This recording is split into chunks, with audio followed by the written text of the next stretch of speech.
Natapos na ang isang linggong tigil putukan o away o giyera ng Israel at Hamas at muling sumiklab ang digmaan. Marahil marami ang napakawalang mga bihag, mahigit 100, ngunit napakarami pa rin ang mga natitira na nasa hawak ng mga Hamas na tila hindi alam natin o maging ng mga pamilya nila kung kailan papapakawalan ito. Marahil ang tanong natin ay, sino ang nagtagumpay sa tinatawag nating tigil putukan o yung truce na ginawa? Marahil at inangkin ng Hamas na isang tagumpay ito para sa kanila, sa kanilang pagtataguyod ng kanilang laban sa bayan ng Israel at para sa mga Palestino. Ngunit ito ay marahil isang tagumpay sa mga Hudyo o sa Israel dahil kahit papaano nakabawas sila ng mga bihag na napakawala at naibalik sa kanilang mga pamilya. Sari-saring kwento ang ating narinig o nalaman patungkol sa kanilang pinagdaraanan at nakakalungkot at isang napakamasalimuot na sitwasyon ang kanilang sinuong. At sa pangkalahatan, marahil pwede nating sabihin na isang matagumpay ito dahil ang maraming mga Palestino o Palestina na naiipit sa digmaang ito ay nabigyan ng tulong sa pamamagitan ng humanitarian aid, mga pagkain, gamot, at marahil nakapagpahinga sila, nakatulog sila ng mahimbing ng ilang araw dahil sa tigil na mga pagbobomba at ano pa mang mga banta sa kanilang buhay. At bagamat ito ay isang temporary, panandalian, hindi pa ito ang kalubusan na hinahanap ng bawat partido, ngunit makikita natin dito ang kasaysayan ng bansang Israel, hindi lamang sa ngayon, sa ating kapanahunan, at maging sa ating patuloy na pag-aaral, nakikita natin na noong paman, ang bayan ng Israel ay nahuhulog o sa kanilang kasaysayan ay palagi ang nasa isang digmaan. Pakikidigma simula nang sila'y pumasok sa lupang tipan ng Diyos para sa Kanya. At sa ating patuloy na pag-aaral, tinitingnan natin ang yugto kung saan ang bayan ng Israel sa panahon ng mga hukom ay paulit-ulit na dumaan ng digmaan laban sa mga umapi sa kanila, laban sa pinadala ng Diyos upang turuan sila at sakupin sila at sila'y matuto na umasa sa Diyos sa kabila ng patuloy na pagtalikod ng bayang ito. At narito tayo sa ating pag-aaral sa marahil ay pinakamahabang kwento sa mga hukom. Sa katunayan, 4 na chapters ang iginugol ng may akda patungkol sa pamilya ni Gideon. Tinignan na natin yung unang 2 chapters, 6 and 7, kung paano nagtagumpay ang hukom na ito na isinugo ng Diyos upang palayain ang Israel sa panahong yon sa mga tagapag-api, ang mga Midyanita. Kaya't ngayon titingnan natin sa ating patuloy na pag-aaral ng mga hukom, nandito na tayo sa 8 kabanata. Hindi natin babasahin ang lahat, ang buong 35 verses. Pipili lang ako ng iilan at marahil sana na basa ninyo upang magkaroon tayo ng konteksto sa nangyari sa panahong ito sa huling bahagi ng panunungkulan ni Gideon. At kaya't aanyayahan ko ang bawat isa, nabuksan natin ang ating mga Biblia sa mga hukom, kabanatang 8, babasahin natin ang unang 3 talata, verses 1 to 3, tapos lulundag tayo sa verses 22 to 28. Ganito ang sinasabi. Sinabi ng mga lalaki ng Ephraim sa kanya, "Ano itong ginawa nyo? Ginawa mo sa amin at hindi mo kami tinawag nang ikaw ay makipaglaban sa Midian." At siya ay pinagsalitaan nila ng marahas. At sinabi niya sa kanila, "Ano ang aking ginawa kung ihahambing sa inyo? Di ba mas mainam ang mga pamumulot ng ubas ng Ephraim kaysa pag-aani ng Abiezer? Ibinigay ng Diyos sa inyong mga kamay ang mga prinsipe ng Midian, sina Oreb at Zeeb. Ano ang aking magagawa kung ihahambing sa inyo? Nang magkagayoy, umupa ang kanilang galit sa kanya nang kanyang masabi ito. At ang kasunod na talata ay patungkol sa pagtawid ni Gideon sa kabila ng Hordan upang habulin ang mga natitirang mga sundalo ng mga Midianita. Pagkatapos nung pagkahuli niya sa 2 hari, nasa verse 22, ito yung sinabi o tagpo na ating babasahin. Pagkatapos ay sinabi ng mga lalaki ng Israel kay Gideon, "Mamuno ka sa amin, ikaw, ang iyong anak at ang iyong apo, sapagkat iniligtas mo kami sa kamay ng Midian." Sinabi ni Gideon sa kanila, "Hindi ako mamumuno sa inyo o mamumuno man ang aking mga anak sa inyo. Ang Panginoon ay mamumuno sa inyo." Sinabi ni Gideon sa kanila, "Mayroon akong kahilingan sa inyo. Ibigay ng bawat isa sa inyo sa akin ang mga hikaw na kanyang samsam, sapagkat sila ay may mga gintong hikaw dahil sila ay mga Ismaelita." At sumagot sila, "Ibibigay namin ng kusa ang mga ito." Sila ay naglatag ng isang balabal at inilagay roon ng bawat isa ang mga hikaw na kanyang samsam. Ang timbang ng mga gintong hikaw na kanyang hiniling ay 1,700 siklong ginto. Bukod pa ang mga hiyas na may anyong kalahating buwan at ang mga hikaw at ang mga damit na kulay ube na suot ng mga hari ng Midian. At bukod pa ang mga tanikala na nasa lieg ng kanilang mga kamelyo. Ginawa ito ni Gideon na isang ephod na inilagay sa kanyang lungsod sa Ofra. At ang buong Israel ay naging babaeng haliparot na sumusunod doon. At ito ay naging bitag kay Gideon at sa kanyang sambahayan. Gayong napasuko ang Midian sa harap ng mga anak ni Israel at hindi na nila makaya pang lumaban, at ang lupain ay nagpahinga ng 40 taon sa mga araw ni Gideon.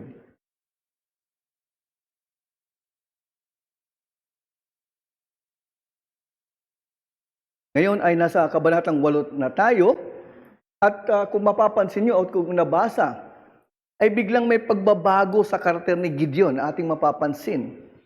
Ang dating nag-aalangan, takot, at mapagkumbabang lalaki ay halos na nag-atubiling sumunod kay Yahweh, ngayon ay isang naging matapang at malakas ang loob sa pamamagitan ng mga himalang tagumpay laban sa mahigit 120,000 na Midianita. Marahil ito'y nagbigay sa kanya ng lakas ng loob. Iba yung sigla, lakas at tapang sa hukom ng Israel na namuno ng 300 sundalo. At ang tanong natin, paano kaya nangyari iyon?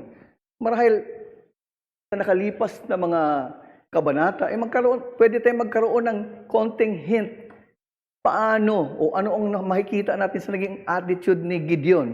Kung maalala natin, ang sigaw nila sa digmaan ay ang tabak para sa Panginoon at para kay Gideon.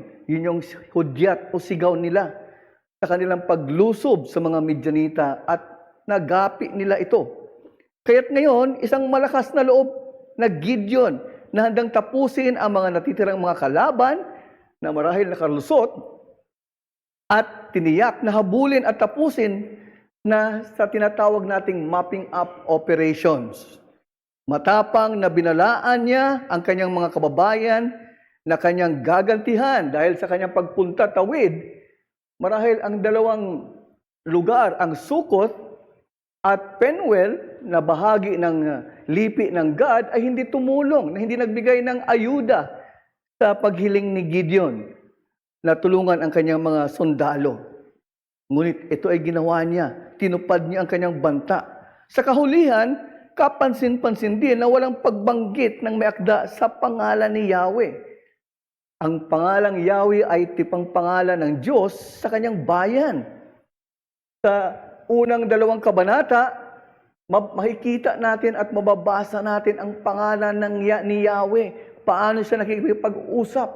Paano niya ginagabayan si Gideon sa paghahanda hanggat sa pakikipaglaban. Ngunit sa puntong ito at hanggang sa chapter 9, wala tayong maririnig na pagbanggit ng pangalan ni Yahweh. Tahimik.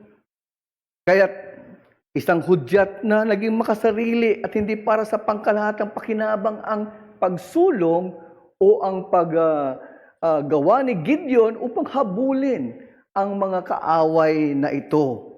At bagamat sila ay nagtagumpay, ngunit ito hindi dahil sa gawa ni Gideon, kundi ito'y dahil ang Diyos mismo sa likod ng mga pangyayaring ito ang siyang gumawa para sa kanyang bayan ayon sa kanyang pangako na iligtas ito at gabayan sa kanilang paglalakbay. Ganito ang mensahe na gusto kong dalhin sa ating kalagitnaan.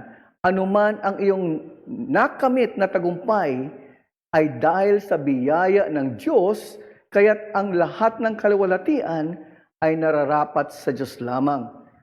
Whatever success you have attained is ultimately due to God's grace. Thus, undiminished glory rightly belongs to God alone. Ano man ang iyong makamit na tagumpay ay dahil sa biyaya ng Diyos. Kaya't ang lahat ng kaluwalhatian ay nararapat sa Diyos lamang. Ito ay dapat isipin ni Gideon sa puntong ito. Dahil tulad ng ating pagbanggit ay halos gumawa siya ayon sa kanyang lakas, karunungan, talino. Hindi masama ang tagumpay. Sa katunayan, ito'y pinapanalangin natin. At tamang naisin ng bawat isa na magtagumpay tayo sa ating mga buhay, saan mang larangan. Ito man sa pag-aaral ng mga kabataan, sa ating kalagitnaan, sa iyong trabaho, sa iyong ministeryo, o maging sa pinaka-ordinaryo na ginagawa natin sa bahay, saan man. Ayon sa Ecclesiastes 9, talatang 10, ito ay nagpapaalala sa atin na anumang masumpungang gawin ng iyong kamay, gawin mo ng iyong kalakasan.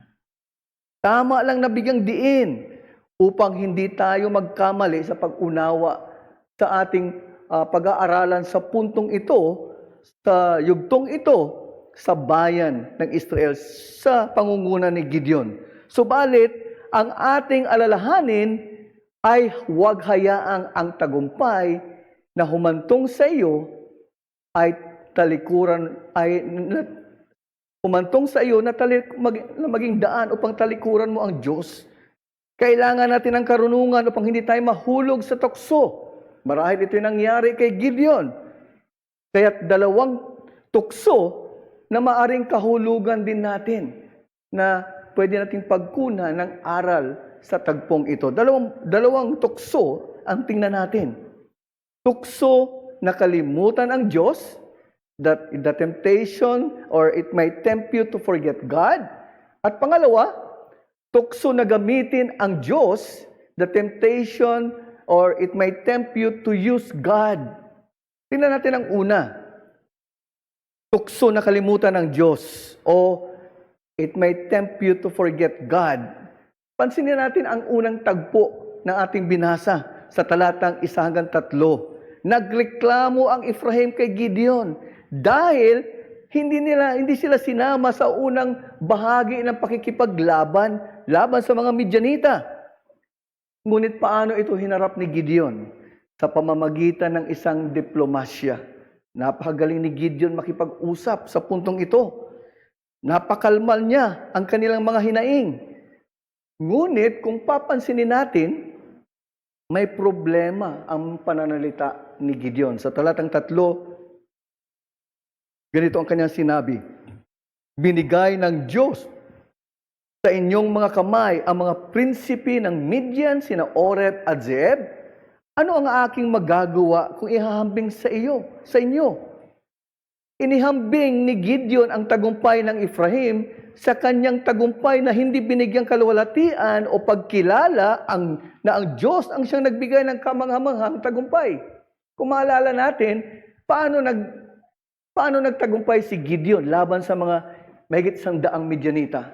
Ito ay sa kapangyarihan ng Diyos, hindi sa sarili niyang lakas. Pangalawa, sa paghuli niya ng 2 hari ng Midian sa talatang 18 na si Ziba at Salmuna, ginawa ni Gideon mula sa kanyang personal na paghihiganti. Yun ang ating mapapansin sa mga susunod na talata. Walang pagbanggit o pagkilala sa kalooban at direksyon ng Panginoon. Hindi niya hiningi ng direksyon sa Diyos. Kailangan tumingin sa Diyos para sa direksyon kaysa umasa sa sarili. Sa makatuwid, naapektuhan ng tagumpay si Gideon. Natukso o tinukso nito si Gideon na kalimutan ang Diyos. Ito ay nagtuturo sa atin na dahil sa tagumpay, natutukso ang isang tao na kalimutan ang Diyos, ang kanyang biyaya, at ang kanyang gawain sa iyong buhay, maging sa kanyang bayan. Success tempts you to forget God, His grace, and His work in your life and His people. Ito ay isang panganib o delikadong bagay kung ikaw ay hindi maingat sa iyong tagumpay. Ang patuloy na patotoo ng mga hukom ay ginawa ng mga anak ni Israel ang masama sa paningin ng Panginoon. Ito ang nabasa o pinagdaanan natin sa mga naunang mga kabanata. Patuloy na nahuhulog ang Israel. Patuloy silang tumalikod sa Diyos, gumawa ng masama, kaya't sila ay sinakop ng mga iba't ibang bayan bilang parusa ng Diyos sa kanila. Paulit-ulit ang pagkahulog sa kabila ng pagliligtas at paalaala ng Diyos. Ayon sa talatang 34 sa pagkamatay ni Gideon, ganito ang sinabi, at hindi naalala ng mga anak ni Israel ang Panginoon nilang Diyos na nagligtas sa kanila sa kamay ng lahat nilang mga kaaway sa buong palibot. Ganito ang kahihinatnan ng tagpo o yugtong ito sa pangunguna ni Gideon. Tulad ng nabanggit, kapansin-pansin ang walang pagbanggit o pahiwatig ng pangalan ni Yahweh sa buong kabanata. Maging ang mga aksyon at reaksyon ng mga tao ay walang pagkilala kay Yahweh. Natabunan ang mga tagumpay na nakamtan sa kapangyarihan ng Diyos at nahulog sa mga pansariling pakinabang. Pagsulong ng kanilang mga personal na hangarin, mga saloobin, interes, at sariling pakinabang lamang. Maging si Gideon, nahulog sa matinding galit at paghiganti. Ito ay nagbanta siya sa kanyang mga kapwa Israelita sa kakulangan nilang pagtulong sa kanya. Galit sa kapwa Israelita sa Sukot at Penuel dahil sa bigong makakuha ng suporta para sa kanyang mga sundalo. Ano ang naging resulta? Pinagbantaan na parusahan at patayin kung siya'y magtatagumpay sa kanyang paghabol sa mga kalaban. Sa talatang 13 at 17 hanggang 17, sa katunayan, pinatay ang mga lalaki sa lungsod ng Penuel. Tinutuon niya ang kanyang banta dahil sa galit niya at dahil sa walang tulong na natanggap. Sa panig naman ng Ephraim, ang tinaguriang primadona ng mga lipi, ito ay isa sa pinakamalaking at pangunahing lipi sa gitnang bahagi ng Israel, ay nakatutok sila sa sariling kapanganan din. Kung papansinin natin ang kanilang pagbungod na salita o reklamo o angal kay Gideon, ito ang laman ng kanilang sinasabi. Dahil sa kanilang hangarin na maging tanyag at maging kabilang sa gumapi sa kalaban, sinita si Gideon. Kumalma lamang sila nang binigyan sila ng papuri ni Gideon. Marahil, bukod pa rito, nais din nilang magkaroon ng kabahagi sa mga samsam na makukuha pag tinalo o ginapi nila ang kanilang kalaban. Ngunit pagdating naman sa panig ni Sukot at Penuel, yung ikalawang yugto sa paghabol ni Gideon sa pagtawid sa Jordan, ang kanilang reaksyon ay pagtitiyak ng sariling seguridad kaysa kilalanin na ang mga tagumpay na naghihintay ay dahil sa pagkilos ng Diyos laban sa mga kaaway. Ito ang pagtatapos ng hangarin ng Diyos na mapakawalan sila sa hirap at opresyon sa kanilang mga kaaway. Lahat ng ito ay pagpapatunay ng kaugalian at aksyon ng mga tao sa panahon ng hukom. Diba? Kung mapapansin natin, kung alam natin ang paulit-ulit na binanggit yan, lalo na sa huling bahagi ng mga hukom, anong sinabi? Deskripsyon ng uri ng kaisipan at aksyon o attitude ng mga tao. Ginawa ng bawat tao ang matuwid sa kanyang sariling paningin. Pagkalimot at sa pagkilala ng biyaya, pabor at patuloy na gawain ng Diyos para sa kabutihan ng kanyang bayan. Ngayon, sa ating bansa ay isang issue ang pinag-uusapan, ang muling pagbalik natin sa poder ng ICC. At tila may mga balita na gustong humarap ng dating Pangulo sa Kongreso, marahil upang kumbinsihin ang mga kongresista na huwag payagang pumasok. Marahil iniisip niya, ito yung mga kongresista na binayayaan ko ng panahon ng aking administrasyon, ay marahil pwede akong humiling ng pabor sa kanila.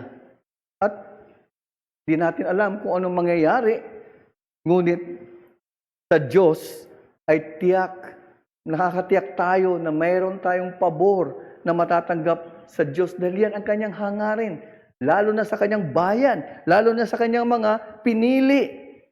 Kaya ang hamon nito sa atin, ilagay mo ang iyong kamalayan, ang katotohanan na ang Diyos ay patuloy na gumagawa ayon sa kanyang biyaya sa iyong buhay at kanyang bayan. Put in your consciousness the truth that God continues to work according to His grace in your life and in His people. Madaling husgahan si Gideon sa yugtong ito, kung titinan lang natin ang ginawa ni Gideon sa chapter 8, kalimutan muna natin yung unang mga nauna niyang ginawa. Napakadaling husgahan si Gideon sa kanyang kamalian, kasalanan, ngunit siya'y pinuri, kung matatandaan natin, sa kanyang pananampalataya ayon sa Hebreo 11:32. Siya ay tinaguri ang isa sa bayani ng pananampalatayang Kristiyano. Marahil kung hindi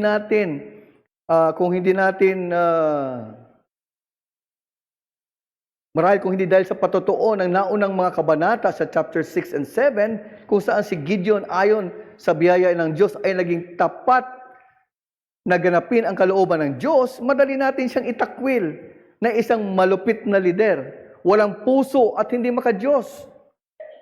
Ngunit totoo, pumalya sa kanyang karakter sa puntong ito si Gideon. Ngunit nilalarawan ni Gideon ang bawat isa sa atin, ang bawat sarili natin. Kung maging totoo at tapat tayo sa pagsusuri sa ating mga sarili, hindi tayo malayo kay Gideon sa kanyang kamalian, sa kanyang pagkahulog, sa kabila ng kanyang naunang katapatan. Ang iyong mabubuting nagawa at mabubuti at kapakipakinabang nagawa ay bunga ng biyaya ng Diyos sa iyong sarili at hindi sa iyong lakas, kapangyarihan, maging sa iyong resolba na gawin ito. Totoo na karamihan sa atin ay may ganong layunin. ganong saloobin, hangarin para sa ating kapatiran, para sa iglesia, para sa Panginoon, ngunit hindi ito'y sa sariling atin lamang. Tayo'y katulad ni Gideon na mahina at marurupok, madaling mahulog sa pagkalimot na ang ating tagumpay ay bunga ng biyaya, hindi sa ating kapangyarihan. Tulad natin, si Gideon ay nangangailangan ng tagapagligtas.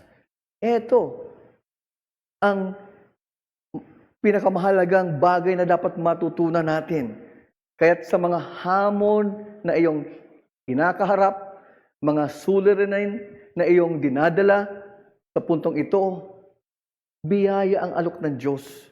Dahil sa pamamagitan ng ating Diyos, bilang isang anak ng Diyos, makalalapit ka upang makasumpong ng biyaya na aahon sa iyo sa anumang mga hamon, pagsubok at kasalanan na nais mong pagtagumpayan dahil mapagbiyaya ang Diyos.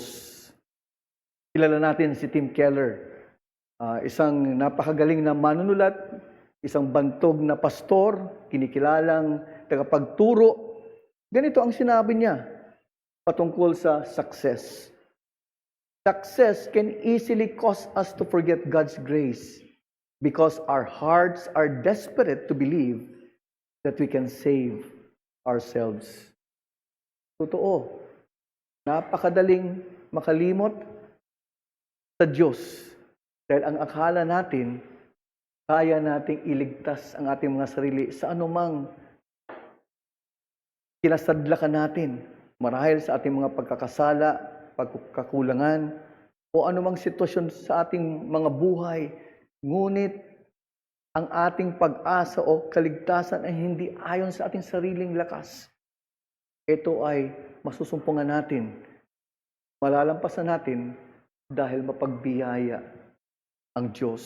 Kaya't nais ng Diyos sa Kanya tayo umasa. Ngunit pangalawa, ikalawang tukso ay tukso na gamitin ng Diyos. You may tempt to use God. Dahil sa mahusay na resulta ng pangunguna ni Gideon sa puntong ito, dahil sa mahusay at kamanghamangang tagumpay ni Gideon, hindi lang naging tanyag siya, kundi siya ay naging logical at karapat-dapat na gawing pinuno. Kahit sino man ang mag-isip sa atin, wala tayong ibang pipiliin. Kung pagbubutuhan, sino ang pwede maging pinuno ng Israel? Si Gideon. Kaya't ayon sa talatang 22, inalok ng Israel siya bilang hari. Ito ay kauna-unahang pagbanggit sa pagnanais ng Israel na magkaroon sila ng hari na manguna sa kanila. At dito, ang sinabi pa ng mga tao ay maging ang kanyang mga angkan. Mamuno ka sa amin, ikaw, ang iyong mga anak, ang iyong apo. Isipin nyo, ang heritage, ang gustong ng bayan si Gideon at kanyang mga saling lahi ay maging tagapanguna ng bayan ng Israel. Ngunit ano ang tugon? Ang sagot ni Gideon, tinanggihan niya ito ayon sa talatang 23, ang Panginoon ang mamumuno sa inyo. Napakaganda. Tama ang ginawa ni Gideon. Dapat lang ang Panginoon ang siyang tagapamuno. Ito yung kalooban ng Diyos, ninais ng Diyos para sa kanyang bayan. Ngunit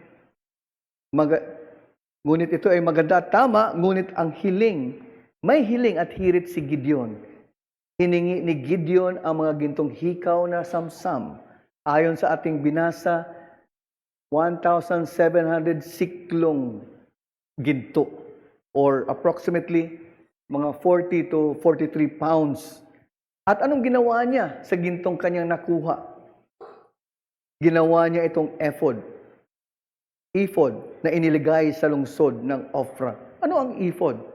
Ito ay parang vestment ng pari, ng punong pari, kung saan nandoon may dalawang bato na tinatawag na Urim at Tumim.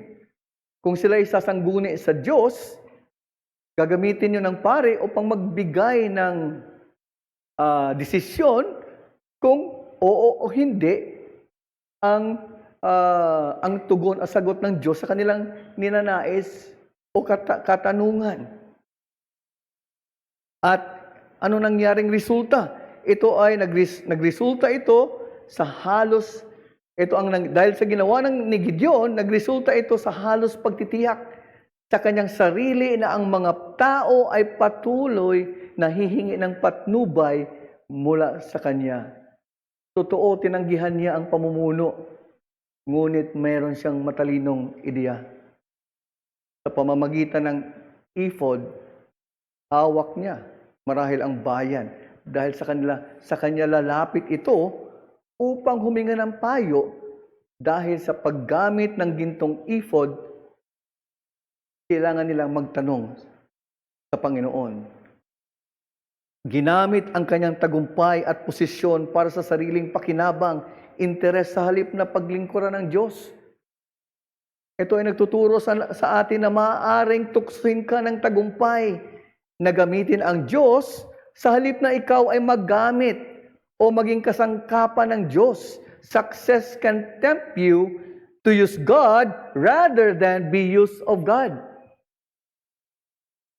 Sa halip na pangunahan at ituro sa bayan ang tamang pagsamba, marahil sa puntong ito ay nasa Shiloh. Minsan lumilipat ito sa aklat ng mga hukom sa Bethel. Naroon ang lugar ng tabernakulo at ang pangunguna ng mga pari. Ngunit inilayo ang bayan at inilipat sa Ofra sa pamamagitan ng ephod ni Gideon. Inangkin ni Gideon ang otoridad na pangunahan ang bayan tungo sa kamalian at pagsuway sa nilayon ng Diyos para sa kanyang bayan. Hindi niya ninais ang ikabubuti para sa mga tao ng Diyos. Kaya ano ang kahinatnan muli? Ayon sa talatang 27, at ang buong Israel ay naging babaeng haliparot, they hoard after, na sumunod doon, at ito'y naging bitag kay Gideon at sa kanyang sambayan. Yun ang naging resulta sa pagkakamali, sa pagkakasala, at sa maling desisyon ni Gideon. Ang kalubusan ng epekto nito ay makikita natin sa susunod na kabanata. Gayong napasuko ang mga Midianita, sila ay hindi na naging banta sa Israel. Kaya't ayon sa mga talatang sumunod, nakapagpahinga ang lupain ng 40 taon sa panahon ni Gideon. Ngunit nakakalungkot dahil ito ang huling pagbanggit ng kapahingahan ng bayan sa aklat ng mga hukom. Sabi ng isang komentarista, people who by persistent apostasy despise Yahweh's gift will find that gift withdrawn. Ano nangyari sa Israel? Nawala. They lose the gift. They forfeited the enjoyment of God dahil sa kanilang pagkakasala sa Diyos. Kung sa simula sa ating pagtunghay sa kwento ni Gideon, ang Ofra ay larawan ng idolatriya ng isang angkan. Tandaan natin, yung altar ng Baal ay nasa lugar nila Gideon, sa kanilang tatay. Sa kahulihan, naging dahilan, ang Ofra ay naging dahilan ng pambansang idolatriya o apostasya. Sa totoo lang, ninanamnam ni Gideon ang posisyon ng hari ng walang opisyal na titulo. Bagamat hindi siya pumayag na maging hari ng Israel, ngunit kung babasahin natin ang mga kalakip o mga talatang palibot nito, hindi totoo na wala siyang hangarin na maging hari. Isipin nyo lang, masdan natin ang mga talata. Siya ay nagkaroon ng napakaraming asawa at maraming anak. 71 anak kasama yung anak niya sa kanyang concubine sa Shechem. Siya ay nagkaroon ng otoridad. Siya ang gumamit siya ng kanyang otoridad laban sa bayan ng Israel. Pinangunahan niya ito. Marami siyang desisyon na ginawa para sa bayan. Maraming utos. Yung paglikom lang niya ng mga gintong samsam ay ito'y tinitingnan ng mga komentarista na isang kayamanan ng isang hari. Ngunit, paano kaya pag pinakilala niya ang kanyang anak? Ito yung aking 71 anak. Ang pangalan niya ay si Abimelech. Anong ibig sabihin ng Abimelech? Ang tatay ko ay hari. Isang marahil, iniisip niya o ginusto niya tiyak na maging hari sa kanyang kalooban, ngunit sa panlabas ay hindi na ito inangkin o ginawa. Nasa malubhang espiritual na pagbaba si Gideon. Nabigong ituon ang kanyang isip sa layunin ng Diyos sa pamamagitan niya, kaya nagdala ito sa kanya na isulong ang ninanais ng kanyang makasalanang puso. Sa halip na ituon niya sa Diyos ang kanyang puso't isipan, ito ay lumayo sa kanya dahil sa kanyang hangarin sa kanyang makasalanang puso. Ano ang mga yun? Ito ay papuri ng mundo. Pananabik na hangarin para sa sariling kaluwalhatian. Sa halip na isulong ang kaluwalhatian ng Diyos. Isinulong niya ang kanyang sariling kaluwalhatian. Diba't ganito ang babala ni Pablo para sa taga-Korinto sa unang Korinto 10:12? Kaya't ang nag-aakalang siya ay nakatayo ay mag-ingat na baka siya ay mabuwal. Sa halip na magpakita tayo ng paghamak sa iba, ayon kay Pablo, seryosohin nating pagmuni-munihan ang mga talatang ito. At ito'y magbigay ng babala sa atin. Baka ikaw ay mabuwal. Nakakatakot na babala. Ang espiritual na pagmamataas ay isang dakilang manlilinlang. Ang pagtitiwala sa sarili ay isang malaking kabawasan. Sa natapos na World Cup, Women's World Cup football, na isang panalo lang ang ginawa ng ating koponan, the Filipinas. At ito'y laban sa koponan ng New Zealand.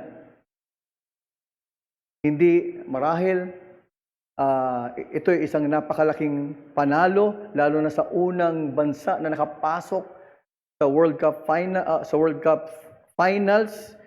Ngunit ito'y ginawa nila laban sa napakabigat o sabihin nating napakatinding odds sa gitna ng home crowd sa isang koponan na mas mataas ang rangko at sa mas may eksperyensya na koponan, dinaig ng ating koponan dahil sa tigas ng loob, dahil uhaw na makapanalo sa kabila ng pagkadihado.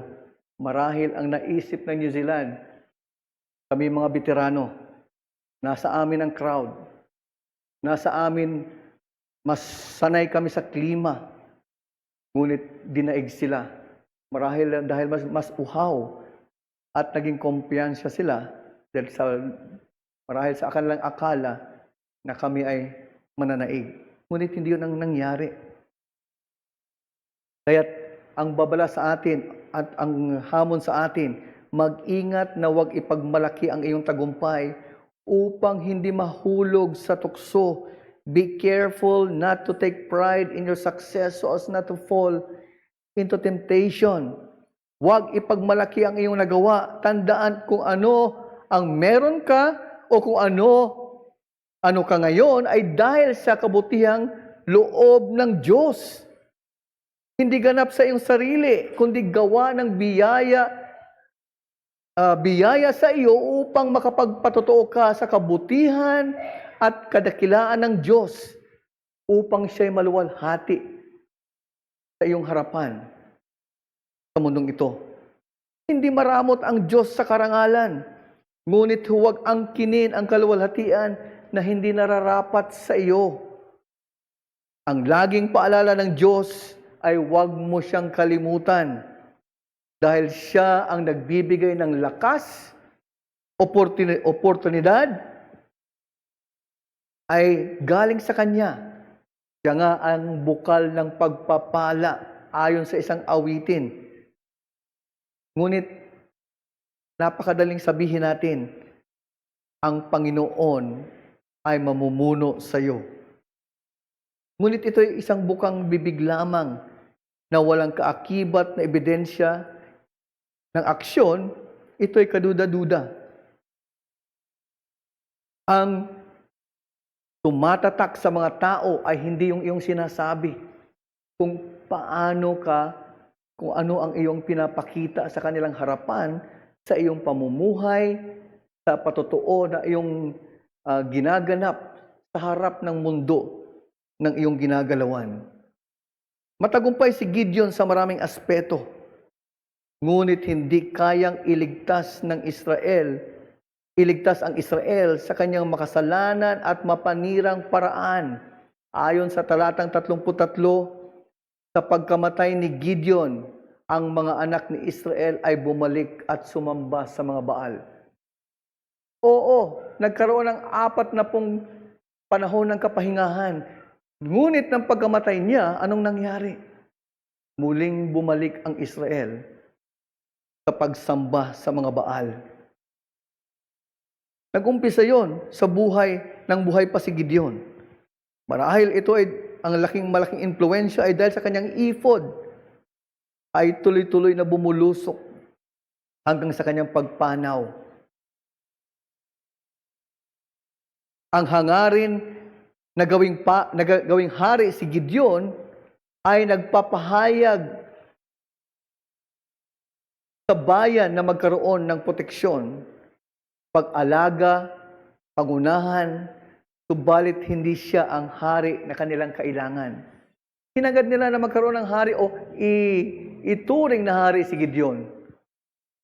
Ngunit hindi siya ang kailangan ng kanyang bayan o sa bayan ng Israel. Kailangan nila ng mas mabuti, totoong hari, ang Panginoong Hesus, ang hari ng mga hari, Panginoon ng mga Panginoon. Kailangan nila ng mas mabuti at totoong hari. Hindi ninanais ang Panginoong Hesus, hindi ninanais ang kanyang kapakanan, subalit ang kapakanan ng mga makasalanan. Kaya siya'y pumarito upang maglingkod, hindi upang paglingkuran. Ibinigay ang kanyang sarili sa krus bilang haing handog, kahalili sa mga makasalanan. Kaya't muli, ngayong hapon, ito ay alalahanin natin sa ating pagdalo sa hapunan ng ating Panginoon upang kilalanin ang dakilang gawa ng Diyos sa krus ng Kalbaryo upang tubusin ang bawat makasalanan katulad mo at katulad ko. Kaya ito ay muling isang paalala sa aming mga bisita, sa aming mga kapamilya na narito. Muli inaalok ang ebanghelyo ng Panginoong Hesus dahil ang pag-asa mo sa ilalim ng puot ng Diyos ay hindi sa sarili mong gawa, hindi sa sarili mong lakas o pagiging kaanib ng isang iglesia. Ito ay sa iyong pagtugon sa paanyaya ng ebanghelyo na sumampalataya sa Panginoong Hesus. Hindi natin kailangan ng isang ephod. Mas mahalagang alalahanin natin, lalo na sa iglesia ng Diyos sa Bagong Tipan, ang ginawa ng ating Panginoon sa krus ng Kalbaryo na naging kahalili upang tayo ay tubusin sa siguradong kapahamakan. Marahil, hindi ko alam kung kilala niyo si John Bertram. o Bertram Phillips o mas kilalang J.B. Phillips, isang Bible translator, Anglican minister. Tumulat siya ng isang aklat o yung kanyang autobiography bago siya namatay, The Price of Success. At marahil ang aking babasahing mga sinabi niya ay magpapaliwanag kung bakit naging ganito ang titulo ng kanyang autobiography. Ganito ang sinabi niya patungkol sa success.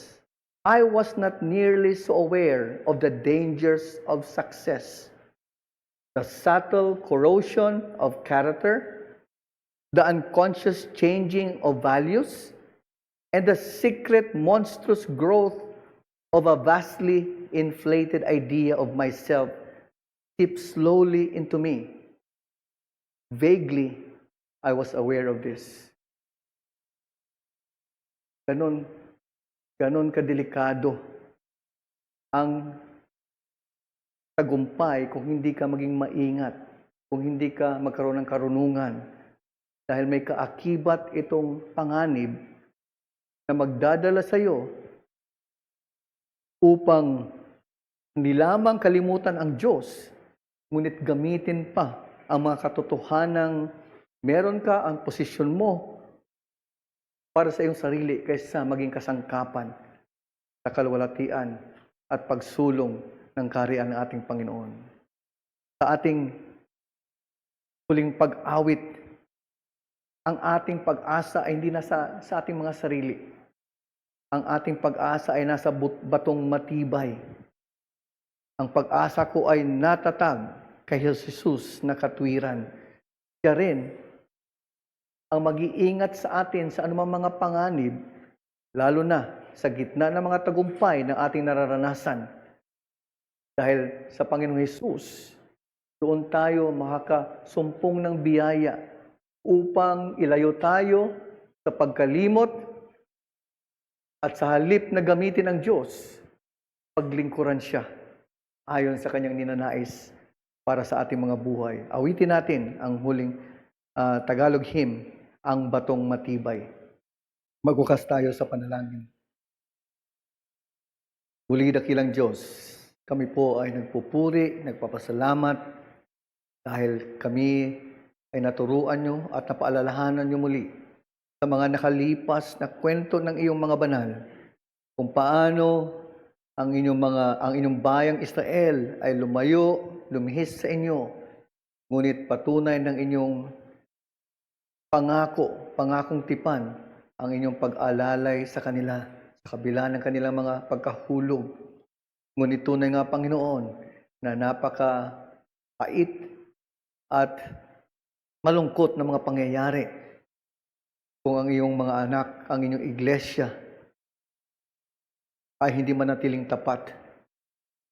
At marahil isang tukso na kaaming kakarapin ay ang mga tagumpay na aming matatamo sa mundong ito, sa aming mga pagpapagal at ginagawa, maging sa aming mga gawain. Ngunit salamat, O Diyos, dahil kailangan naming alalahanin ang mga bagay na marahil ay magdadala sa amin o magtutukso sa amin sa gitna ng tagumpay na lumayo sa iyo at maging gamitin kayo sa halip na kami ay maglingkod sa inyo. Biyayaan nyo kami. Bigyan nyo kami ng karunungan. Bigyan nyo kami, Panginoon, ng sapat na gabay. Tulungan nyo ang bawat isa sa amin na maging bahagi kami sa aming patuloy na paglakad ng may katapatan upang paalalahanan ang bawat isa sa presensya ng bawat isa sa inyong iglesia. Hangad namin ang inyong kalwalatian. Alam namin ang aming mga kahinaan.